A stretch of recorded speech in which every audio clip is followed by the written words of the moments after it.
haven't had mine out in a while. Not a good thing to keep it restricted for so long.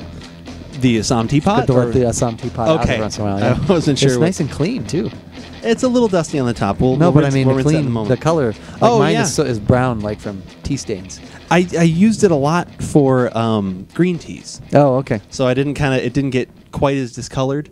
I kind of noticed, and like I said, usually when I do the blacks, I've got a French press that's on the smaller side. So sometimes I'll even do black teas in there. So I think that maybe and that was complete coincidence that it may have just helped out with it not being discolored.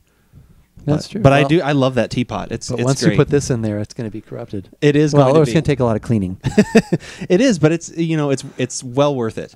Very excited today. We actually have something that's not a beer. Not a beer. It's not a spirit. It's not alcohol. Yeah. It does have caffeine, so we are doing some sort of stimulant. Not even a soda. We haven't done a tea ever. No. No, we did iced teas. Remember? Oh, that's right. A while we did a whole thing about iced teas. Long we did ago. it was on the China Black. That's right. On the Young Hyson, the green iced tea, and some other things like that. So yeah, so we're getting back to our roots. The Camellia sinensis? Yeah, exactly. And that's what we've got for this Give It a Shot. I'm Andrew. And I'm Keith, and we are AboutBeverages.com. And the beverage we will be about today is, as Andrew said, is a tea. And this is the Lapsang Souchong Tea. Arbuckle used to also call it Smoky Tari. The Smoky Tari, yep, exactly. There are, this particular one is from China, but it also can be found in Japan. Yes. And other countries as well, or just primarily No, those just two? other countries throughout the Orient. They probably have their own version, their own way of doing this, but we're in for a smoky adventure today. Yeah, and this kind of came up completely in a nice fluid process. The beverage that we did just at the end of last week was the wonderful Triple Wood from Lafroig, and we mentioned in that podcast about that it reminded us of that peat that's in there, reminded us of the smoky, piney kind of ness that you get out of this Lapsang, and we said, well, we still carry that at Arbuckle, and we sell it, so let's bring it over. Let's do it. That is exactly what we've done. So, we're going to just get kind of right into it. Did you want to talk a little bit about the vague history of it? Or? Well, just from a personal standpoint, I'm going to say that I haven't had this tea in years, and I did not used to like it. It was way too smoky for me. It tasted like you were walking through the aftermath of a burnt fire, like a house fire. Like a cabin burned down. Yeah, right. Like and you were standing in the smoldering remains, and it just... But with my palate's changed quite a bit. Having been introduced to Scotch, even some of the beers that we try, which will be, have that smoky wood character, but different things. So I'm looking forward to trying this with a more experienced palate. Yeah. Yeah. So, some of the history is, this has to do with, you were saying that it was a tea caravan that was having trouble getting to their destination. Right, as the armies were passing through or whatever, or something like that they would be delayed in getting from here to there with the tea leaves, so they would need to actually speed up the process of the drying of the black tea, and so they would actually burn them over the local pine needles to try and speed up that process through smoke and through fire, and this is kind of the result of that. And then there's also kind of another history that the owner of Arbuckle Coffee, Denny, used to talk about, right? That you were kind of essentially the same thing. Yeah, that the tea was carried in the caravan, and when they'd set up camp at night, a lot of times the campfire wound up being near where the tea was being stored, and it just sort of naturally caught some of those smoky qualities. And I don't know if they discovered that, and they're like, hey, it's pretty good. This is pretty good. Let's go with that. They like the hardiness of it, and truth be told, this is still one of Denny's favorite teas. This is like his secret specialty tea. Like all of a sudden, I've come in on a Monday morning when he's obviously been there on the weekend, and it's like, oh, I smell someone bring some smoky some Lapsang this weekend. The Lapsang, also too, one of our favorite Lapsang, actually probably the only Lapsang Souchong reference from The Sure Thing. Oh, nice! So wow, I forgot about that. That's right. I know what you need. What? A good hot mug of tea. Restores both body and spirit. Now let's see what we have this week. Let's see, we've got some Darjeeling. English breakfast. Now it's really more of a studying tea, isn't it? Yes. Let's see, Lapsang Souchong for those rainy mornings. Earl Grey. Remember that camping trip to Vermont? Of course. China Black. So, anyways, yeah. So that goes back to 1984, which I know when you and At that time, did you even know what that was? I had no idea what he was talking about. They were just talking about finding a tea to study in that one scene, a tea for studying. And I remember discovering that reference maybe within the last 5 to 10 years and thinking, wow, they were so ahead of their time in bringing that out. I mean, nowadays that wouldn't be, I mean, it would still be somewhat unfamiliar to people, but wouldn't be as nearly, to me at least, from out of left field as, as exactly. now that seems. So bravo. Another reason to enjoy that movie. So. All right, well, let's just get, you can, I know it's probably a little hard to tell with the camera angle, but obviously the tea is black. But you can still kind of see a little bit of greenish gray. I would definitely say, yeah. It's not a solid black color. You know, sometimes when people say black tea, it's not 100% that. You know, right. It can have some variances. And I think this has a little, like, kind of a greenish gray kind of note to it. Yeah, not as much like as like an oolong or something has that definite green and black sort of look to it, but definitely has it's not that solid black like you would see in a orange Pecco or something like that. Yeah, it's amazing too. I just barely kind of waft the paper like this, and I'm already getting like a whiff of your house is on fire. Of like the smoke coming from that. But we're going to get into it a little bit further, and then we are going to brew it. So, we'll, the leaves are still nice and a bigger size there. Yeah, it is. It's a very nice long leaf. Now that's the aroma I remember. Throwing out another 80s now sitcom reference. I know. We're all over the place today. I know. Wow. That's so reminiscent of what you remember. Absolutely. A different, not quite as pungent, just as pungent. No, that's what I remember.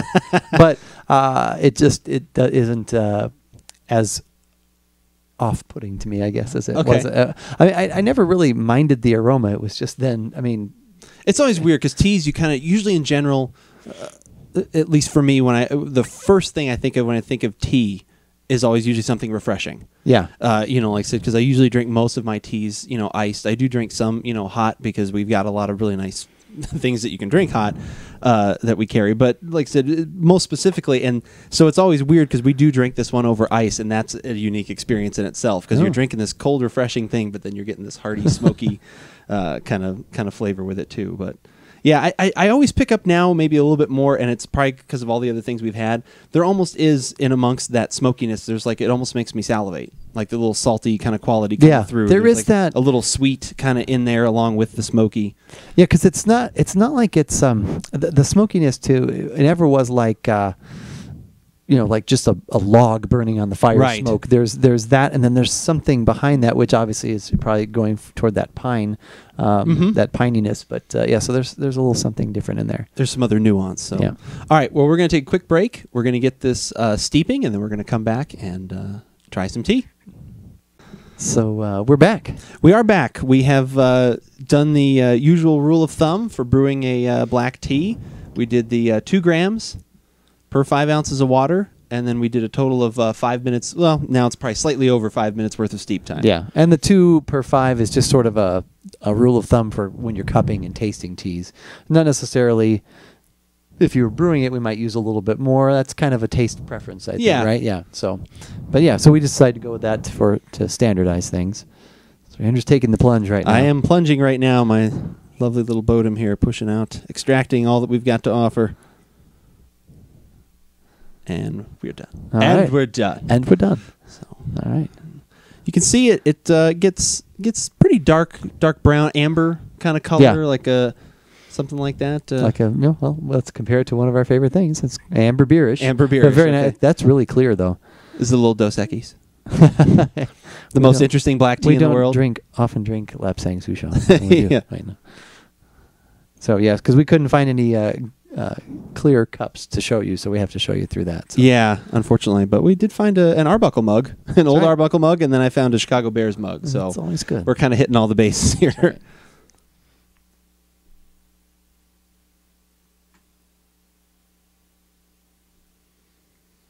See, the smoky is there, but you definitely get the tea now at least. Yeah, the tea, you get the kind of little sweetness below from that. Yeah, I even get a little hint of some sort of like herbaceous, like mint. And sometimes that can be found in some black teas. Every once in a while, you get a little effect. I even think one of the ones we tried on one of our old that podcast you Oh, were mentioning. yeah, very I thought we had possibly. a little hint of that as well. So Yeah, it just smells really nice. Like I said, it turns into the balance. Like you don't get Yeah. as much of the balance because of the outside of those leaves have been so smoked, but the inside of that is the true tea flavor. So Right. then it turns into that. So. Okay.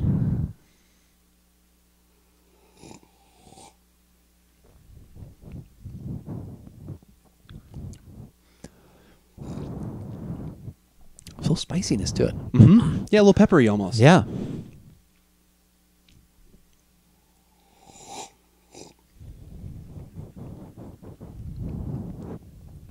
Keith, you're slurping. We have to with this. You do. This is where we learned it. Not only because it's hot, Yeah. but also because it's a good way to get Bringing- everything across your entire palate. Aerating everything, spraying Yeah. that. But yeah, and definitely because it's hot. Yeah, yeah. It starts out because it's hot.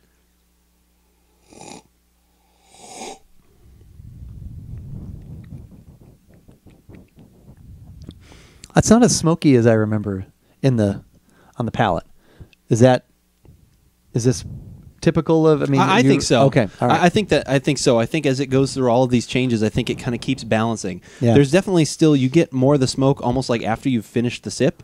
Like right now as we're Yeah. talking, I'm getting kind of the Yeah.